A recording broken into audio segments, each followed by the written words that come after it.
Europe 1, il est 6h04, la suite de votre journal Christophe Lamar, Alexandre Lemaire. Nous sommes maintenant à Dunkerque où l'annonce de la construction d'une énorme usine de batteries électriques fait bondir le marché de l'immobilier. Vercors et Prologium ont choisi cette ville du Nord pour implanter leur future Gigafactory. Emmanuel Macron l'avait annoncé début mai. Usine de batteries pour voitures électriques. À la clé, la création de 15 000 emplois directs et indirects. Autant de salariés à loger dans l'agglomération dunkerquoise.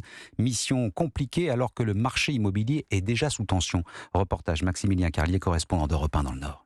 Visite d'un appartement meublé en visioconférence pour Bassem. Combien de mètres carrés exactement? Cet informaticien chez Vercors va quitter l'Isère le mois prochain, direction le Nord, afin de suivre le projet de Gigafactory, mais compliqué de venir s'y installer. C'est plus difficile pour moi de trouver un logement à Dunkerque que ce qui a été à Grenoble en fait. Car peu de visites virtuelles, explique-t-il. Le marché est tendu. Stéphanie Gary de Relax Relocation accompagne une dizaine d'employés Vercors qui vont déménager. Il n'y a pas suffisamment de biens, mais il y a surtout beaucoup plus de gens qui cherchent. Les programmes de construction de logements ne sont pas suffisants, en tout cas aujourd'hui, pour absorber cette arrivée massive de salariés sur la zone de Dunkerque. Des salariés, mais également des investisseurs immobiliers parisiens, insiste Jean-Luc Erwin, directeur de l'agence JLV Immobilier. Il y a beaucoup de gens aussi de l'extérieur qui s'intéressent justement au marché dunkerquois, parce que ça a été médiatisé, on en a parlé partout, et puis ils veulent se mettre dans la brèche pour pouvoir rentabiliser, se faire un patrimoine, vous voyez. Conséquence, les loyers et les prix des biens immobiliers